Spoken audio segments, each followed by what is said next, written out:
안녕하세요. 뿌리까지 치료하는 한의학 박사 김선영입니다. 오늘 제가 준비한 주제는 피부에 관해서인데요. 피부 질환 중에서도 환자분들이 많이 고민하시는 주사피부염과 지루성 피부염 준비했습니다. 진료를 보다 보면 환자분들께서 주사피부염과 지루성 피부염으로 상당한 고민을 많이 하십니다. 주사피부염 어떤 증상일까요?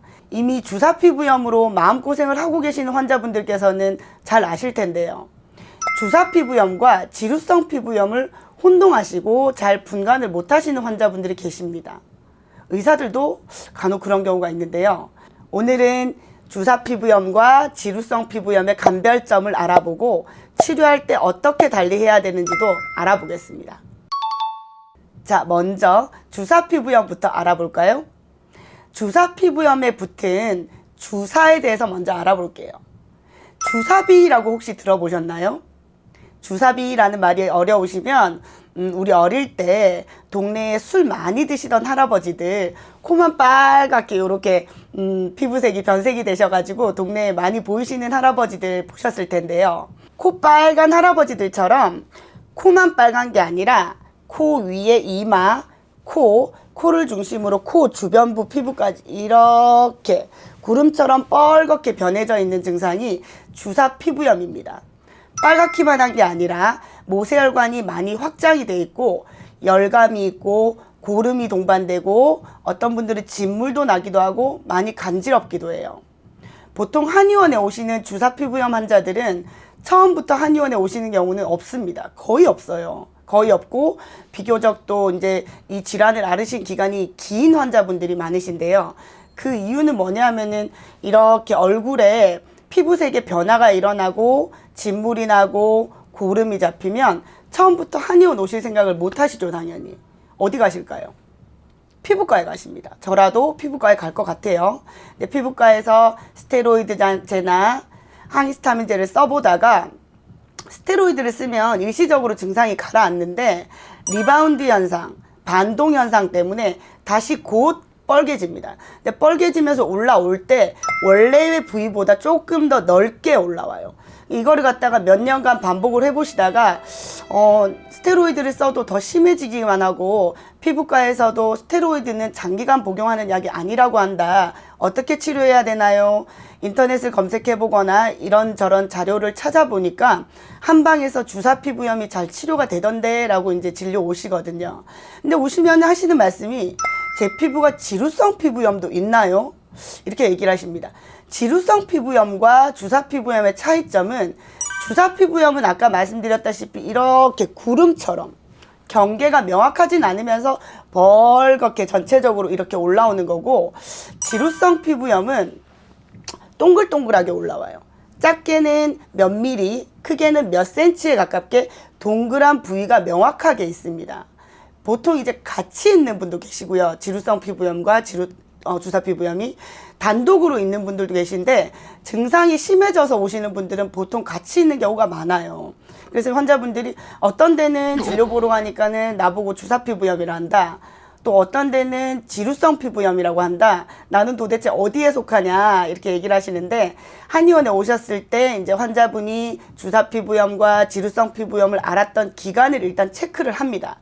그 다음에 어느 정도 빨갛냐, 그 다음에 진물이 나냐, 진물까지는 안 나냐, 빨갛기만 하냐, 빨간데 열감도 화끈화끈 느끼시느냐에 따라 가지고 저희가 약제를 달리 쓰게 돼요. 환자분들께서 많이 물으시는 질문이 선생님 이게 한방으로 낫긴 낫나요? 제가 코로나 때문에 마스크를 쓰고 있는 이 상황이 저는 오히려 반갑다. 왜냐하면 가리고 다닐 수가 있으니까 이제 슬슬 위드 코로나로 가면서 야외에서는 마스크를 벗게 되었잖아요. 실내에서도 벗는 날들이 곧 올 텐데 이 피부를 드러내놓고 다니려니까는 너무 스트레스 받는다. 마지막이라 생각하고 한의원에 왔다라고 말씀하시는 분들이 꽤 있으십니다. 한방에서는 주사피부염과 지루성 피부염을 어떻게 치료할까요? 이해를 돕기 위해서 피부 모형을 준비했는데요. 이쪽 피부 모형 좀 보실게요. 이 면은 건강한 피부 단면을 표현한 모형이고요. 이 면은 지루성 피부염이나 주사피부염이 와서 붉어지고 울룩불룩 올라오고 모세혈관이 확장돼서 벌겋게 달아오르고 고름이 차고 진물이 나는 피부 모양을 표현한 쪽입니다. 한방에서 치료를 하게 되면 어떻게 피부가 낫는지 궁금해하시는 환자분들이 많으신데요.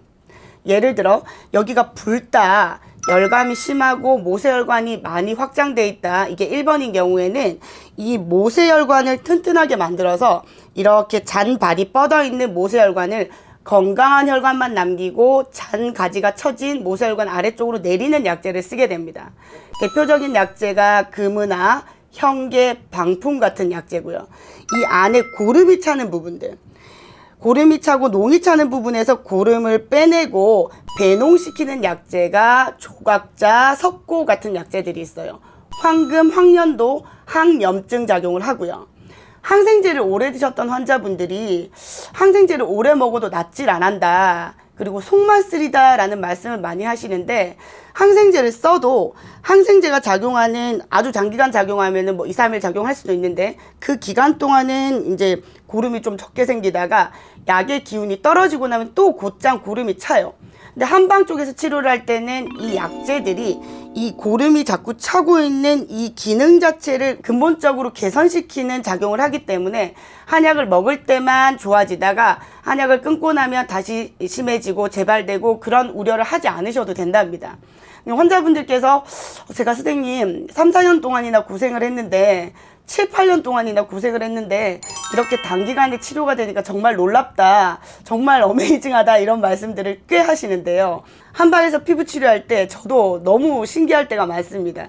드라마틱하게 좋아지고 특히 이제 그 지루성 피부염 같은 경우에는 주사 피부염과 간별점이 얼굴에만 생긴다는 게 아니라 몸에도 생기는데요. 심한 환자들은 이불이나 옷이 막 고름에 붙어가지고 쩍쩍 달라붙어서 오시면서 보여주실 때, 옷을 떼내실 때 굉장히 고통스러워 하시는 분들도 계세요.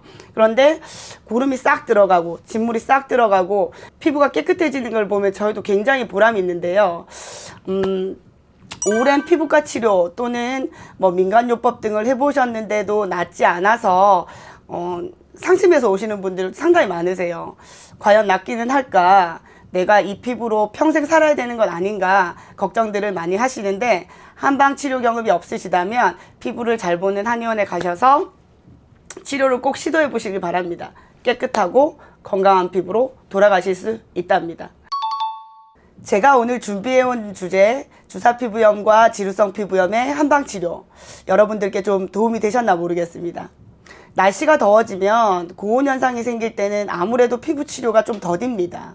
습하고 덥다 보니 피부가 이제 고온 현상 생길 때는 치료 재생작용이 좀 느리게 나타나는데요. 하루라도 빨리 한의원 알아보시고 치료를 적극적으로 해보시면 빨리 깨끗한 피부 찾으실 수 있을 것 같습니다.